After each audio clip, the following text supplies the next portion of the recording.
So good morning everyone. Today we will be discussing about statistics of paramagnetism. Okay. So we'll try to explain paramagnetic behavior and their relation to magnetic susceptibility to the temperature. We'll be examining by considering our canonical ensemble theory explanation side. Okay. So we basically addressing two type of paramagnetism, means not two type of paramagnetism, two way of representation of paramagnetism. One is quantum, based on quantum theory. Another one is a classical theory of explanation of paramagnetism. Okay, one of the familiar representation of paramagnetism explained by Langevin. So he has explained Langevin classical theory of paramagnetism, and he was saying that, so in Langevin, consider a paramagnetic gas containing n atoms per volume, so which having a permanent magnetic moment mu. Okay, which have a permanent magnetic moment mu, and whenever you apply a magnetic field, okay, whenever you apply a magnetic field, the magnetic moments or the dipoles will be aligned to that particular field direction. So that is Langevin theory of paramagnetism basically saying. So he has considered a paramagnetic gas containing n atoms per volume and each associated with a permanent magnetic moment mu. So in an applied field, okay, in an applied magnetic field, a net magnetization result due to the alignment of magnetic moment. The energy of the interaction of the moment is said to be, which having the magnetic moment mu with an applied magnetic field B, and the energy will be E equal to minus mu dot B, which is equal to minus mu B cos theta. Okay, so we'll just consider statistics of paramagnetism discussion. Basically we need to identify the susceptibility. Okay, so we need to identify the susceptibility relation with respect to the temperature, and it is identified as, for a paramagnetic sample, the susceptibility is inversely proportional to the temperature. Okay, or chi is susceptibility which is inversely proportional to the temperature T. Okay, and what is chi is basically magnetization under an applied field B or H. Okay, so it is a magnetization, that is a moment aligned to that particular magnetic field with respect to the magnetic field, that is a that is a susceptibility. So it is a magnetization divided by magnetic field, so that is susceptibility, and which is proportional to, uh, inversely proportional to the temperature. That is a basic idea of a paramagnetism. You are familiar with the different type of magnetic materials: diamagnetic, paramagnetic, ferromagnetic, antiferromagnetic, ferrimagnetic. And one of the important aspect of paramagnetic is that they are randomly oriented, but each magnetic moment possesses a permanent magnetic moment, and under an applied magnetic field this magnetic moment will be aligned to the direction of the applied magnetic field. So you can actually represent which have different magnetic moment randomly arranged, but each possesses a permanent magnetic moment. Okay, so whenever you apply a magnetic field, so this will get what, this will be oriented toward the magnetic field direction. For example, if I am applying a magnetic field along this particular direction, so that this is a magnetic field I am applying around this direction, and after applying the magnetic field, all these magnetic moments, these are represented as the magnetic moments or magnetic dipoles, will be aligned to that particular direction of this magnetic field, that is on the vertically upward direction. Okay, so that is a basic property of a paramagnetic material. So there are important theory, classical theory of Langevin is there. So it's about Langevin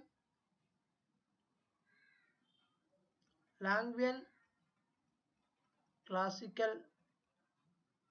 theory of paramagnetism. Okay, Same way there is Langevin theory of diamagnetism as well. So what is Langevin theorem is saying is that he consider a paramagnetic gas. Okay, basically consider a paramagnetic gas which containing, so a paramagnetic gas containing n atoms per volume, so each associated with a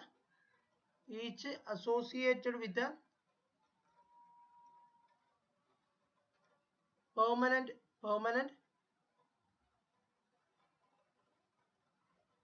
magnetic moment mu. Okay, now what is the next one is that in an applied field, the field means in an applied magnetic field, okay, a net magnetization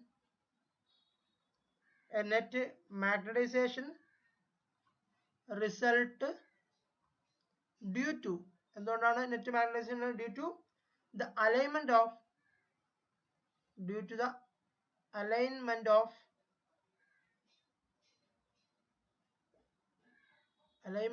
magnetic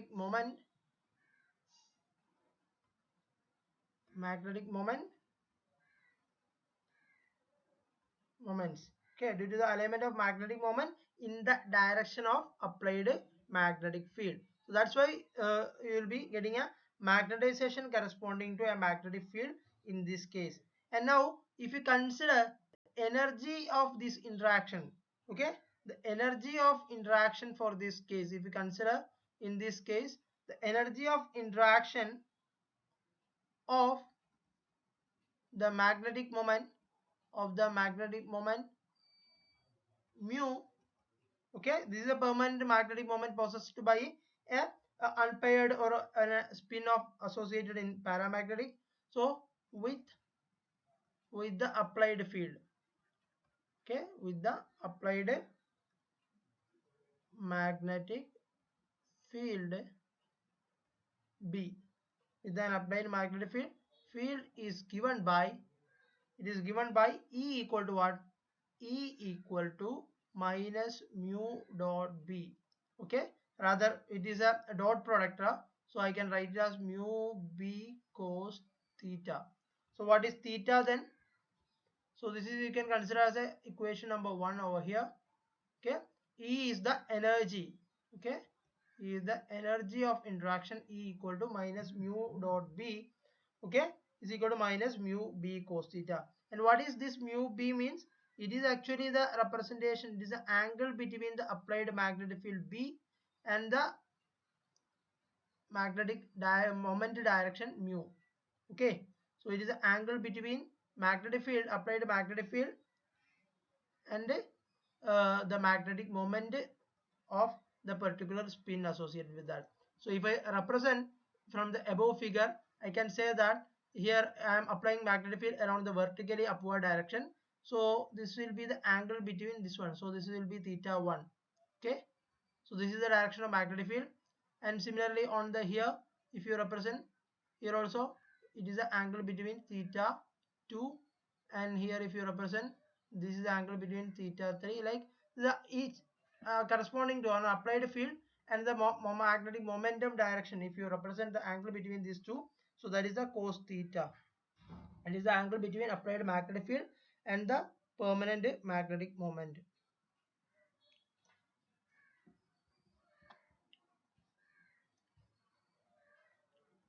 So theta is the angle between mu and B. Okay.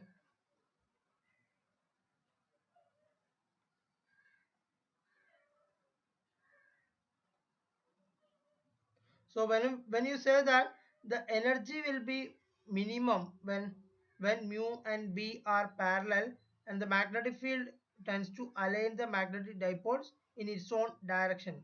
But for ordinary temperature, these particles are subject to thermal agitation, therefore they are randomly oriented in that case. Okay, so when mu and B are parallel, so the magnetic field tends to align the magnetic dipoles in its own direction, but at ordinary temperature, note that the particles are subjected to thermal agitation and therefore they will be randomly oriented in that case. Okay, so this is just brief introduction about a Langevin consideration of a paramagnetism, and where he has represented a paramagnetic gas with n number of atoms per volume and which is possessing a permanent magnetic moment mu, and when you apply a magnetic field to that, so it will be aligned with respect to the magnetic field, and the angle between this magnetic moment and the magnetic field, we can say that theta, and the energy will be E equal to minus mu dot B is equal to minus mu B cos theta. Okay, so this is a consideration we'll have. And now with that consideration, let me move on to the discussion of the paramagnetism, statistics of paramagnetism by classical theory representation. Okay, so I said that there are two ways you can address this paramagnetism, by considering classically, and you can also consider by quantum mechanical representation. So let me just take a classical consideration, classical uh, statistics of paramagnetism. So I'll be considering the classical theory. So I said basically we need to address, or we need to finally we need to get the relation between susceptibility and the temperature. I said that is psi is proportional to 1 by T, and this is, we call it as Curie's law. Hope you remember that. This would have already you have studied. This is Curie's law, and chi I can either represent it. This proportionality I can replace it by a constant, that is C by T, where C is the Curie's constant. C is the Curie's constant, and this law is susceptibility inversely proportional to temperature. This law we call it as Curie's law. And I said there are two ways you can address this problem. One is classical and quantum. Let me just start with the classical theory. And classical theory says that there will be n dipoles. Okay, there will be n dipoles, n magnetic moments associated with each dipoles. Okay, so there will be n atoms per volume. So we'll, and each possessing a magnetic moment, I can say that magnetic moment mu I. Okay, so each particle will be possessing a magnetic moment mu I. So I will be 0 1 2 3, like it can vary. So if you apply a magnetic field along this article, so this magnetic field, let me just take it as magnetic field intensity, that is H. Okay, this is I am applying along Z direction. Okay, I am applying along Z direction, and I'll have randomly oriented different magnetic moments or magnetic dipoles in the system. Okay,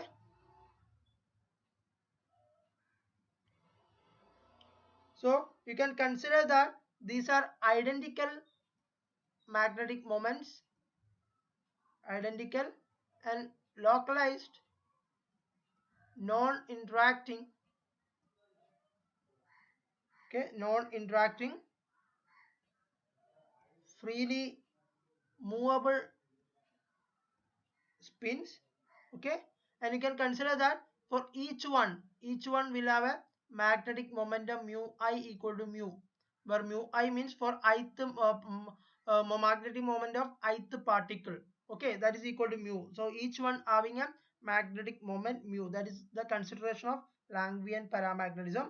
Okay, now I said that if the energy of this interaction, if you apply a magnetic field along H, so I am just taking magnetic field represent as H here.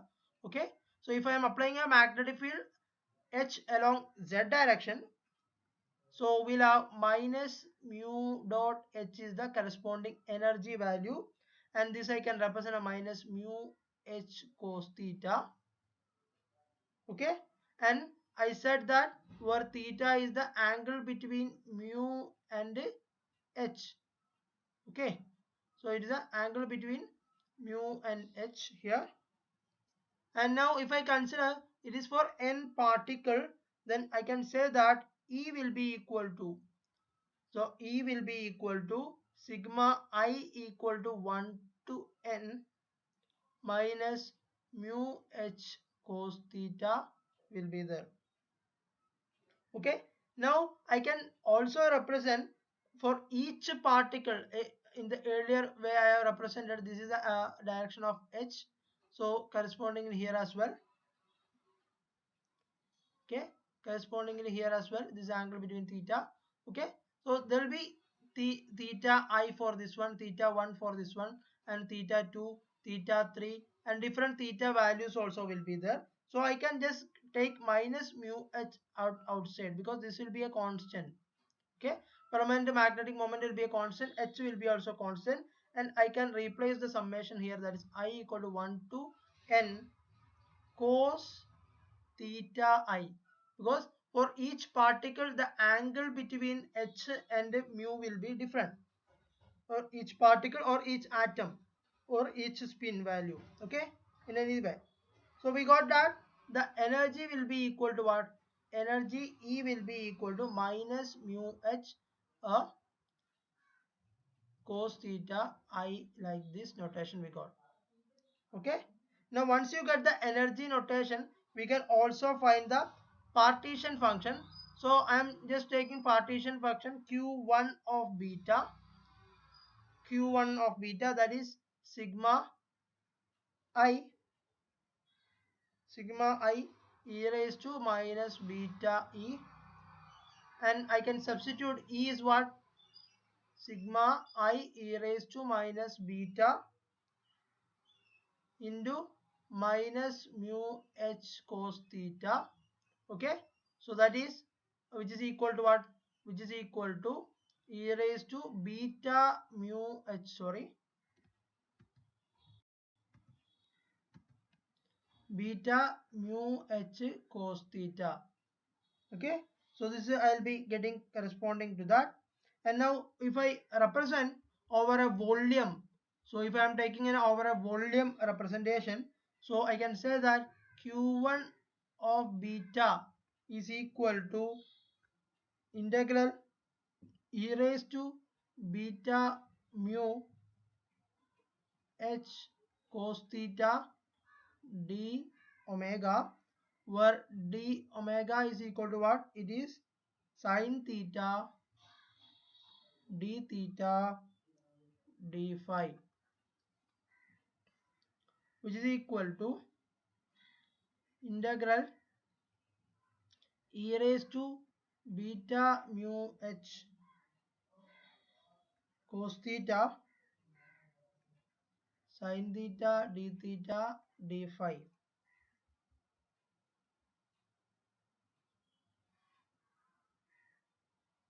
So when you evaluate this one, this is a spherical coordinate representation we'll be doing, and when you evaluate over d phi, so you have to take 0 to 2 pi is the corresponding for d phi.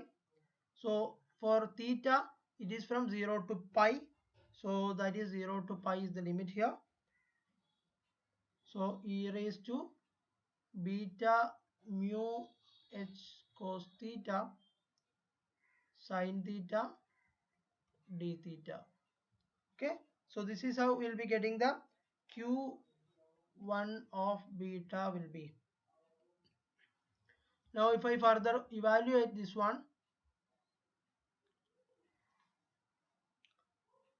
we get, if you put the limit over here, so phi equal to 0 to 2 pi.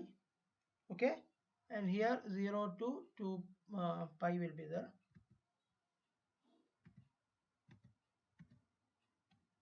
0 to pi. Okay, 0 to pi e raised to beta mu h cos theta sin theta d theta. So if I further, if you apply the integration limit, you will be getting 2 pi over here. Okay, 2 pi into 0 to pi e raised to beta mu h cos theta sin theta d theta. Okay, now in order to evaluate this integration time, let me do a substitution so that we can easily work it out this one. So let me just put x is equal to cos theta, okay, and dx is equal to, so what is dx will be? Dx will be sin theta d theta, okay. Now if I consider if theta equal to 0, so what will be my x? So if theta equal to 0, x will be 1, okay. When theta equal to pi, what will be x? X equal to -1. So what it means? So we can replace this 0 to pi limit will be -1 to 1. We have to replace then. Okay, since we are changing x is equal to cos theta, dx is equal to sin theta, d theta, we have to correspondingly we need to change the limit as well here. Okay, so for that first I have taken theta equal to 0, so that is x is equal to 1, and theta equal to pi, and that is x is equal to cos pi, that is -1. Okay, so now I can replace the above representation q1 of beta, q1 of beta, that is a partition function, will have 2 pi -1 to 1, -1 to 1 e raised to beta mu h x dx, because we know that sin theta d theta is x, so we can replace that, and cos theta is x, and we'll have a sorry, here there will be a minus, so we'll have minus representation here, minus sin theta d theta dx, okay. Now further if I evaluate 2 pi into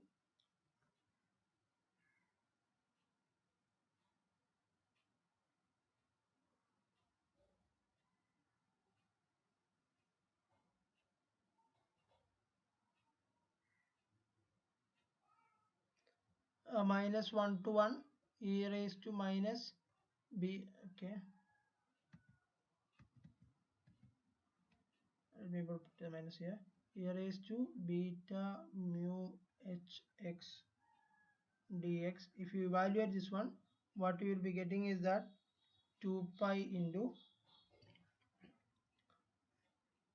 e raised to beta mu hx divided by beta mu h. Now if you apply -1 to 1, okay,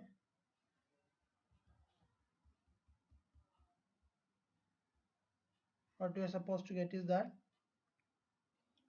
when you give the limit, so here basically you want to give the limit to the x value, so that is 2 pi, what you will be getting, e raised to beta mu h minus e raised to beta mu h divided by beta mu h, okay, into 2 by 2 if you multiply and divided by here, and what you will be getting is that q1 of beta will be equal to 4 pi divided by beta mu h.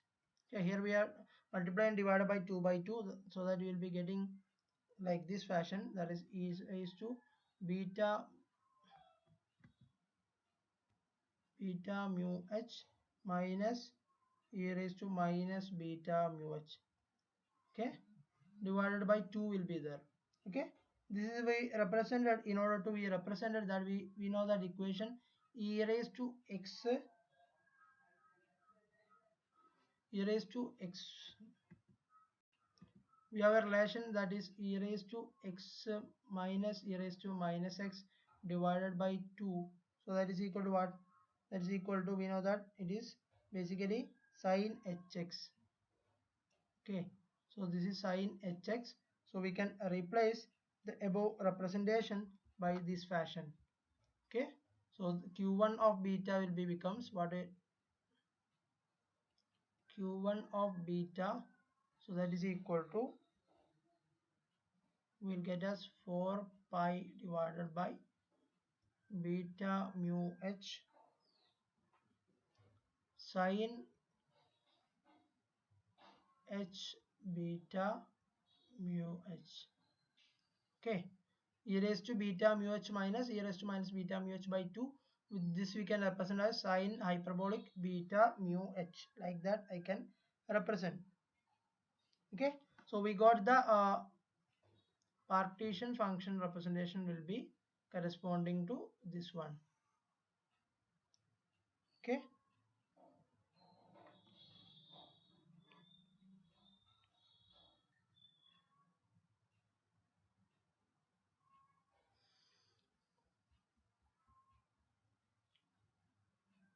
now for this case next we will be addressing about mean magnetic moment. Mean magnetic moment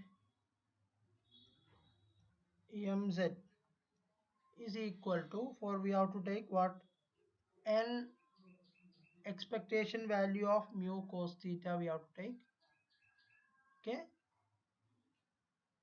so that is a mean magnetic moment mz. Okay, where z the magnetic moment along z direction.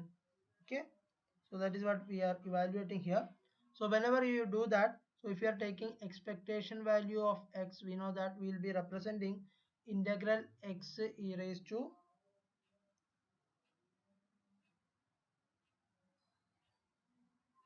okay x e raised to minus beta e divided by integral e raised to minus beta e. So in this fashion we do represent in order to find the expectation value. Okay, and here this integration constant I can replace by what, I can replace by summation. Okay, so because integration is the it is actually the summation representation. So for n particle, so this I can represent as n into sigma mu cos theta e raised to beta mu h cos theta.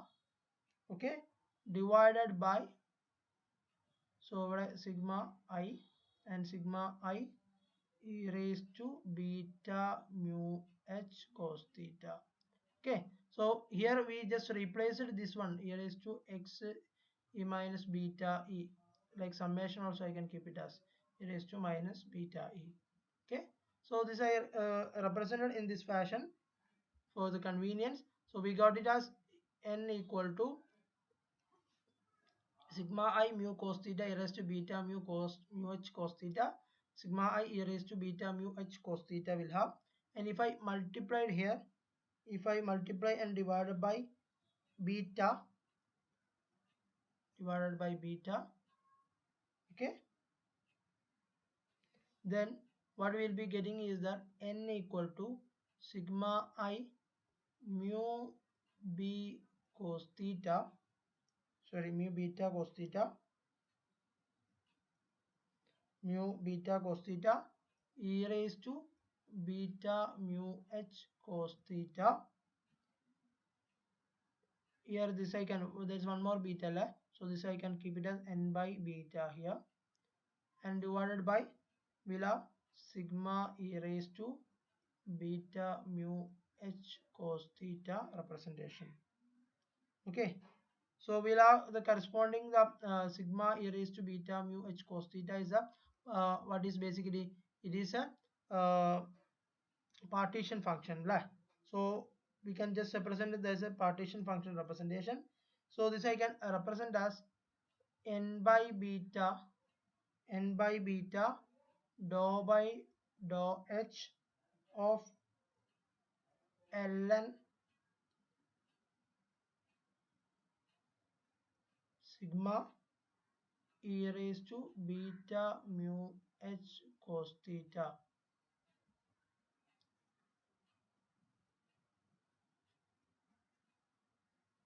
Okay, so we could represent the above representation by taking the logarithmic representation of that one. So dou by dou h of this representation if you do, you will be getting the same result that you are getting in the above. Okay, so we'll have n by beta dou by dou h ln. What is sigma e raised to beta mu h cos theta? So that is we can say that is what it is, q1 of beta. Okay, that is q1 of beta. So what we basically get is that the mean magnetic moment, moment of the entire system is n by beta dou by dou h of ln q beta. Okay, and now this is a general representation of that. Okay, and now we know that q1 of beta we already has identified before, and what is that? q1 of beta is equal to 4 pi divided by beta mu h sin h beta mu h. Okay, now if you substitute that into the above equation, your mz will be equal to n by beta dou by dou h, okay, ln of q1 of beta, that is 4 pi by beta mu h sin h beta mu h. Okay, so like we'll be having the representation.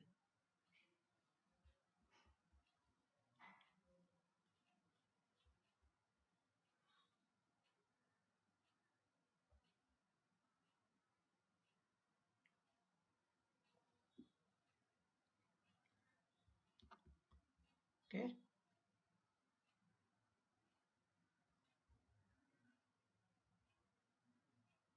now if you proceed, n by beta dou by dou h.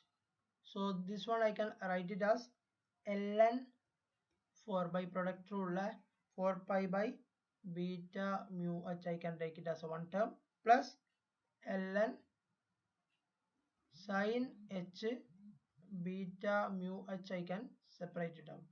Okay, so I can separate the term like this fashion. And now if I further evaluate, what I getting, n by beta equal to beta mu h divided by 4 pi, that is ln of that one. Okay, dou by dou h of ln 4 pi beta mu h means that is 1 by beta mu h by 4 pi, so that is beta mu h by 4 pi will be getting, so into 4 pi divided by beta mu also will be there, because we are differentiating with respect to h, so minus 1 by h square plus 1 into cos h beta mu h, okay, divided by sin h beta mu h into beta mu will be there. Okay,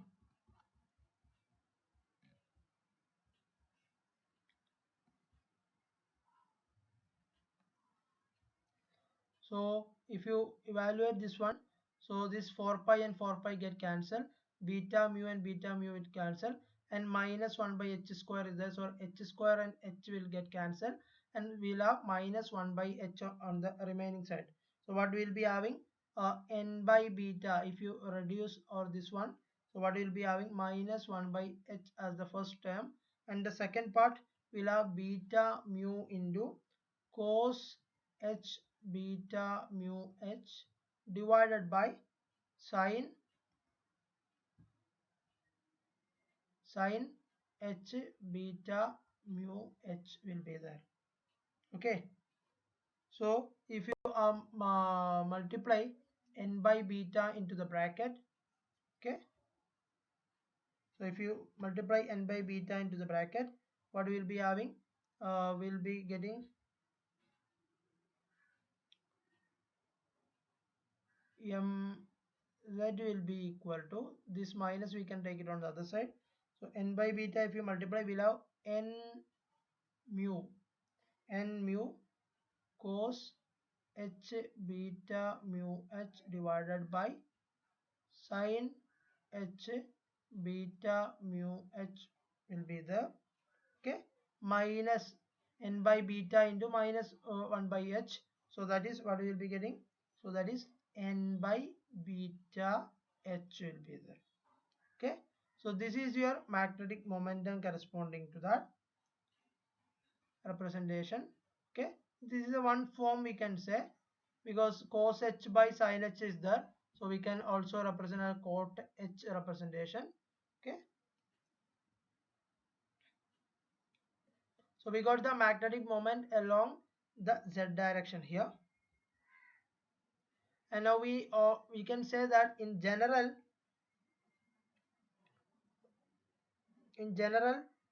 where magnetic moment is equal to what? Magnetic moment is equal to n of, sorry, magnetization is n number of and the average of magnetic moment. So this I can represent as mz equal to n mu bar. It is the average magnetic moment basically.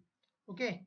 So which I can say that mu z bar is equal to, okay, mu z bar is equal to magnetic moment divided by n. Okay.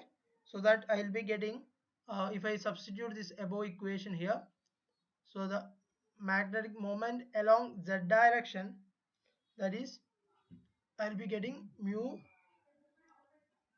cos h beta mu h divided by sin h beta mu h, okay, minus 1 by beta h. Okay. So this is how you will be getting the representation corresponding to that. Okay. So once you get that, we can further proceed with this. And mu z, magnetic moment along z direction, that is equal to mu into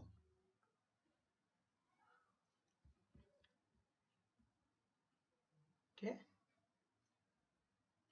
So if you take the mu outside the bracket, so mu outside the bracket, this is cos h by beta mu h divided by sin h beta mu h. I can write it as cot h beta mu h, right? Okay, minus, if you take one mu outside, we'll have 1 by beta mu h on the equation. Okay. And here we can do actually, here this representation magnetic moment along z direction, so that is we will be getting as mu of what? Mu of Lz, mu of L beta mu h. Okay. So what is this L beta mu of h? So which is called Langevin function. Okay. So Langevin function L beta mu h is equal to, it is actually what we have got, cot h beta mu h minus 1 by beta mu h. So this is a representation. Okay. In general, the Langevin function will be L of x is equal to what? L of x is equal to cot hx minus 1 by x fashion. Okay. If any equation or any function in this fashion came, this is we called as Langevin function. Okay. Now if I represent Langevin function with respect to x, so the general way of representation will be, so here I have L of x on the y-axis and x on the x-axis, and if I plot, this is the maximum value, that is 1, okay, 1.0. Okay, this is the maximum value obtained, and if I trace, this is the maximum value 1. If I trace this value, and the corresponding representation will be this fashion, this will be approaching to the maximum magnetization like this. Okay, so what I say is that for larger value of, for large x, L of x will be equal to what? L of x will be equal to 1. Okay, for small value of x, small x, L of x will be equal to what? Will be equal to x by 3 representation. Okay, so this is how it will come for this case. And now let me just say that by considering the Langevin function of above representation, so let me just say that n equal to, okay, so let me just say that n0 is the number of magnetic dipoles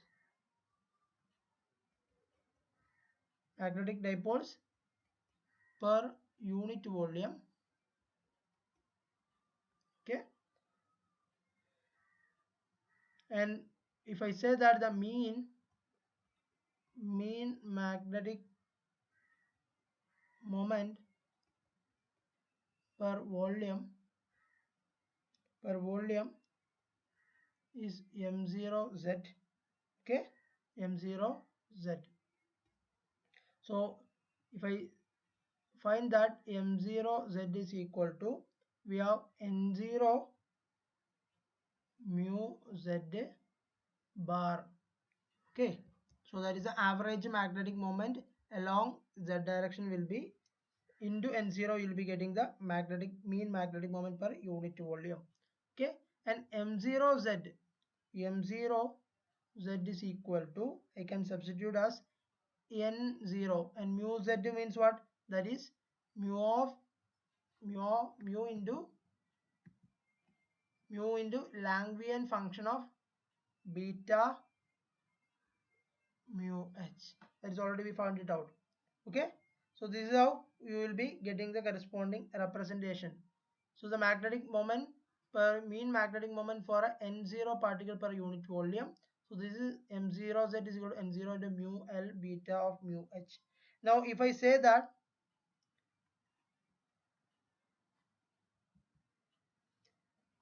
if the magnetic field, H is strong,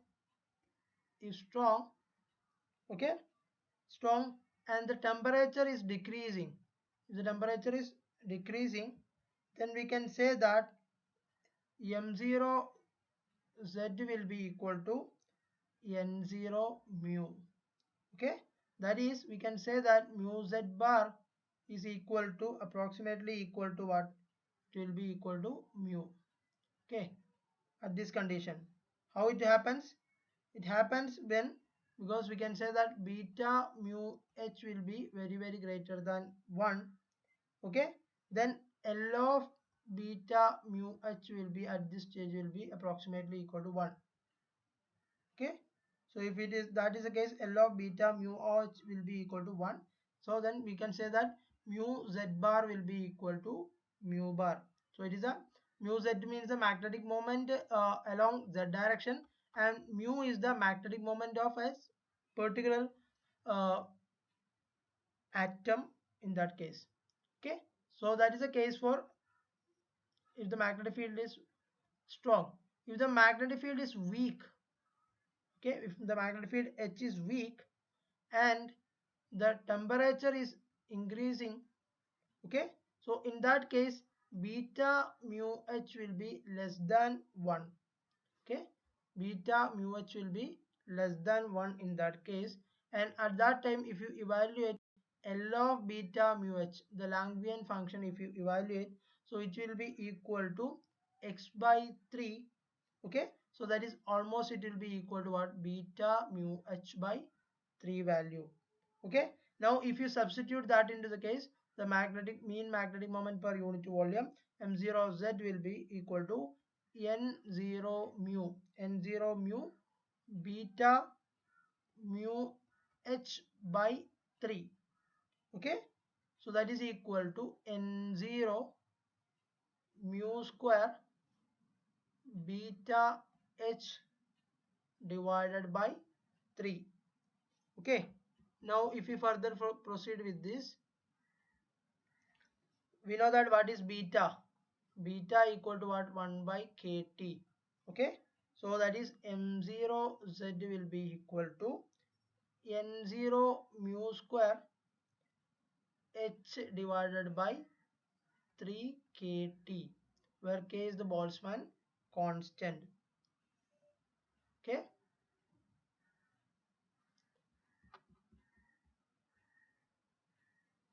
Now in this case, we can say that mu z will be equal to, mu z bar will be equal to what?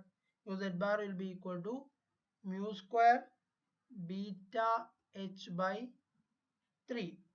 Okay. So the susceptibility, okay,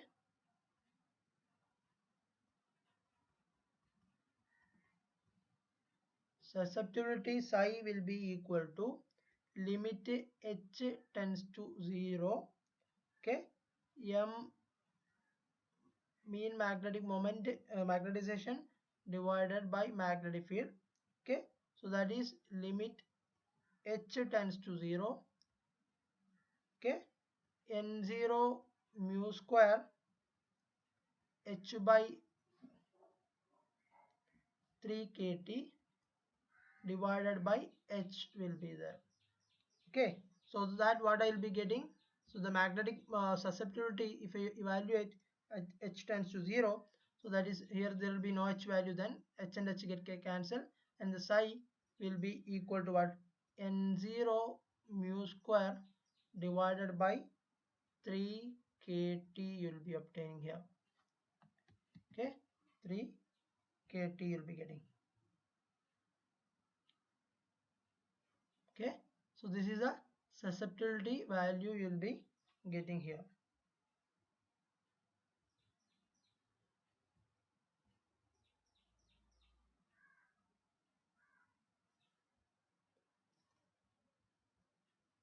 So once you get the susceptibility value, if you look into this one, here psi is what? Psi is proportional to 1 by T. Okay, so that is it's following Curie-Weiss law, and where psi equal to what? C by T. And what is C? The Curie is constant. C equal to what? C equal to N0 mu square divided by 3K. So it's a constant called Curie's constant. Okay. Curie's constant. Okay, so n c equal to n0 mu square by 3k is the corresponding representation we'll be getting for that value.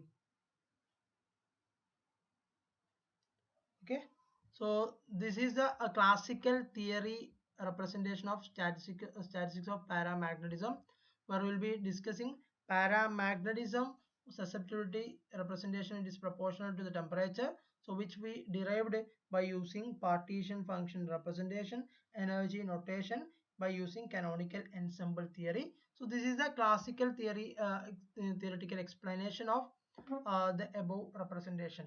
Okay, so we able to represent in a Curie-Weiss law. This is we call it as Curie's law. Curie's law. Okay, Curie's-Weiss law is different. Curie's law. Okay, so we have obtained this one. So that is a basic idea of this particular session. So we try to identify the classical theory of paramagnetism explained by canonical ensemble theory by utilizing partition function and the energy notation. Okay, so that's what we have done so far in this section. Okay, and firstly you have to understand what is Langevin theory of paramagnetism, where it considers n atoms per unit volume in a paramagnetic gas which containing a permanent magnetic moment mu. So our mu is the permanent magnetic moment associated with each atom. Okay, so that is you have to understand. And mu z is an induced magnetic moment. It is an induced magnetic moment by applying a magnetic field along the direction z. Okay, so that is mu z. So you'll be having a relation corresponding to that mu z and mz divided by n. So where mz is a mean magnetic moment along z direction. Okay, so those terms should be understood very clearly. And Langevin function, the general representation of Langevin function is L of x is equal to cot hx minus 1 by x, and here our x is beta mu h. And generally if you evaluate the Langevin function with respect to x, L of x with respect to x, if I evaluate for larger value of x, L of x will be equal to 1. For larger smaller value of x, L of x will be equal to x by 3. Okay, so we are applying that concept when you consider the magnetic field is stronger and the magnetic field is weaker. If the magnetic field is weaker, then we have to beta mu h will be less than or equal to 1, and that case you have to utilize the smaller value of x corresponding to that. Okay, that is L beta mu h, where x is equal to beta mu h, so that is x by 3, that is beta mu h by 3. So if you that substitute into the equation m0 z n0 mu beta mu h by 3, then you will be getting the corresponding mean magnetic moment for n number of dipole moment per unit volume. And for finding susceptibility, I said initially the susceptibility will be found by taking magnetization divided by the magnetic field. Okay, so we are taking the average magnetization here, so that is we obtained as n0 mu square h by 3 kt. So under a limit h0, but if you substitute that n0 mu square h by 3 kt divided by h, then these two h will get cancelled, then there will be no relevance of applying this limit. So the susceptibility will be equal to n0 mu square by 3 kt. Here k is Boltzmann constant, T is the temperature, mu is the permanent magnetic moment associated with each atom, and n0 is the number of atom magnetic dipoles per unit volume. Okay, and from if here n0 mu square by 3k is a constant. Okay, so that one you can represent C by T, where C is the Curie's constant, C equal to n0 mu square by 3k.